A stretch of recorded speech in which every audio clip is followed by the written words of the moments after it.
All right, welcome everyone to our final unit in science. We are starting waves and focusing on sound waves in a little bit. This unit takes about 2 weeks, and in that final week of school, we'll have you take a short test. That last week in school, however, just to prepare you, is really just going to be largely a catch-up week. And so really just focusing on covering the material here in May. Today's lesson is going to be on just some introductory stuff on two different types of waves, as well as the anatomy of those two types of waves. In general, you should know what mechanical waves are referring to. So mechanical waves, really the whole topic of this whole unit, is energy that causes a vibration to travel through matter or medium. Medium is kind of a new word for you. It's really just the material that a wave is passing through. Up until this point, the only waves you've really heard about are electromagnetic waves, which can be categorized in one of these two types. The unusual thing about those waves was that they didn't even need a medium to pass through. They could just pass through completely empty space. They didn't even need air. Any other type of wave, however, would need something to propagate or travel through, whether that's a gas, a liquid, or even a solid. And we'll talk more about medium down the road here about how that can affect the speed of a wave. So the first type of mechanical wave I want to talk about is a transverse wave. This is probably the most familiar to you when you think of a wave, because the shape is pretty typical. It causes a medium to vibrate at right angles to a direction the wave is traveling. In other words, if a wave is moving in the left to right direction, you'll notice that the actual medium itself will travel perpendicular to that. The energy is the thing that actually travels through the medium. It's not the medium itself that travels with the energy. Okay, so if you're demonstrating a wave with a slinky, the slinky kind of remains in the same spot. However, you can see the wave travel through the slinky. I have different videos here that maybe I'll show you here. So here's a transverse wave example in a slinky. Notice the slinky itself really remains in the same position it always was. So even though the wave itself is traveling in the left to right motion, it's the medium, the slinky, that's moving perpendicularly to that direction. And so we get this kind of lump-like look to a transverse wave. Now this wave is most familiar to you because this is kind of the waves we see in the ocean. This is the waves we've been talking about with electromagnetic waves. And so nothing really new there. But what we should cover are some specific parts within that wave. So the parts of a transverse wave include crests, which right here, if we kind of cut a midline through these waves, it's these uppermost portions that we consider the crest. The opposite would be a trough. Okay, now you could flip-flop this whole image and the troughs would become the crest and the crest would become the trough. So you'll notice that they're really equal distance from the midline. It's just that we've said that the crest is on top and the trough is on bottom. The rest position, as I mentioned before, would be the halfway point between the crest and the trough. The wavelength is really important. Wavelength has to do with a calculation that we're going to learn in a few days here. But previously we've talked about electromagnetic radiation and how all those different types of waves, whether we're X-rays, gamma rays, visible light, or specific colors within the visible light, they always differed by wavelengths. So what do we mean by that? Well, specifically, if we were to actually draw it in here, it's the distance from one spot on a wave to the exact same spot on the next wave. Okay, so let's say you're going to measure crest. If you measure in the center of one crest, you have to reach the center of the crest of the next wave. Okay, if you did a crest to a trough, well, that's not a complete wave cycle. That would actually be a half of a wavelength.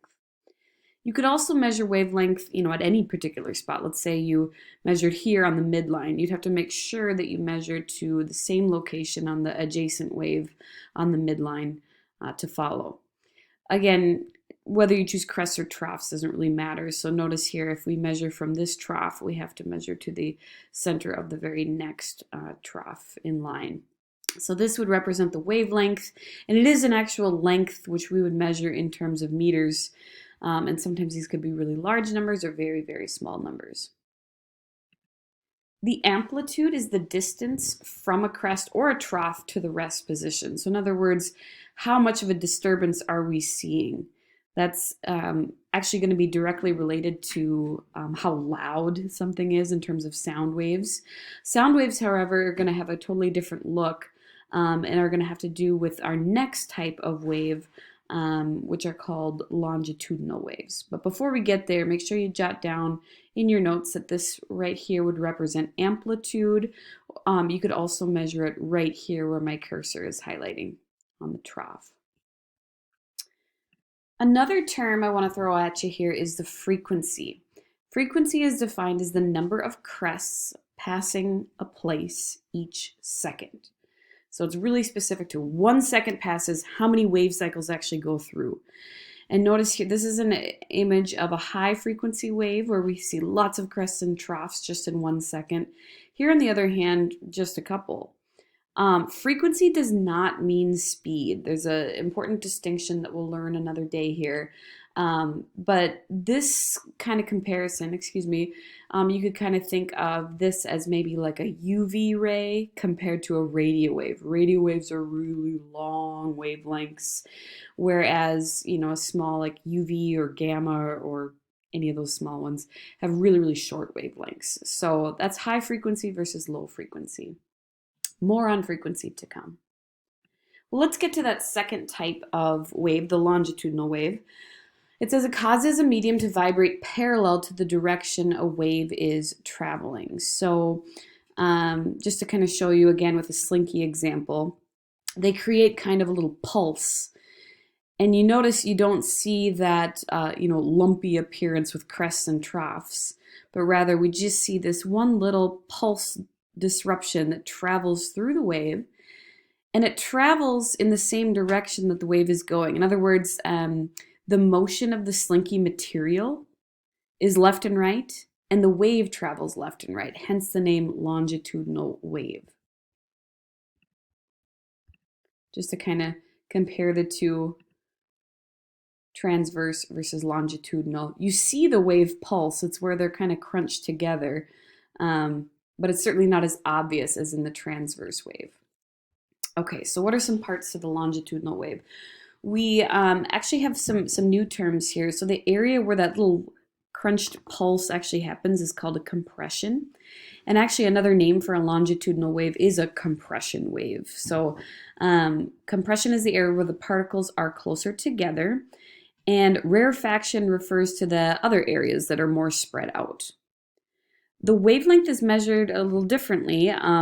Rather than looking for crests and troughs, we have to try to be as precise as possible and try to measure from, let's say, the center of a compression to the center of the next compression. That would represent the wavelength.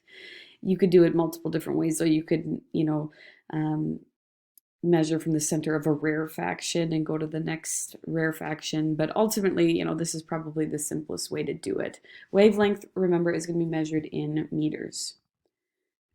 There's still going to be frequency in a longitudinal wave. It's a number of compressions that pass a certain spot per second. And the amplitude is a little bit tougher to measure. Rather than looking for, let's say, like the height of a disturbance, instead, really what you're looking for is, okay, to what degree are the particles getting smushed together? So the amount of disturbance from the rest position, how scrunched is it getting, would be considered the amplitude. And again, when we cover sound waves, you'll learn all about how amplitude relates to different properties, but amplitude in sound waves is a longitudinal wave. So keep that in mind as you hear about it. Now I want to give you a couple examples of transverse versus longitudinal waves. There's a lot more transverse waves to talk about.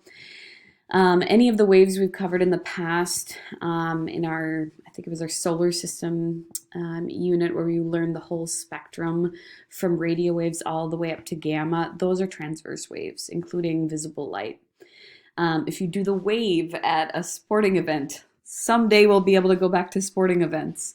But if you've ever done that, the wave travels around the arena, but you yourself, you're the medium, you travel just up and down perpendicularly to the direction of that wave.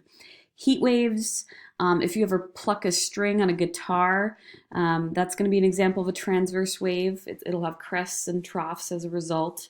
Certain types of earthquake waves called surface or S waves, and of course water waves are the most familiar to us. Longitudinal waves, smarter or a smaller list here. Sound waves is going to be the big one that we'll be focusing on in the days to come. And then earthquake P waves. You don't have to know the difference between, earthquake waves. I just wanted to give you a little bit of a list here. With that, I am going to add a little bit of a quiz for you to take, just show me that you know the different parts of the waves. So show me that you know the difference between transverse and longitudinal. And then soon you'll be learning about the properties of waves, including more about frequency and wavelength, etc. So thanks for watching.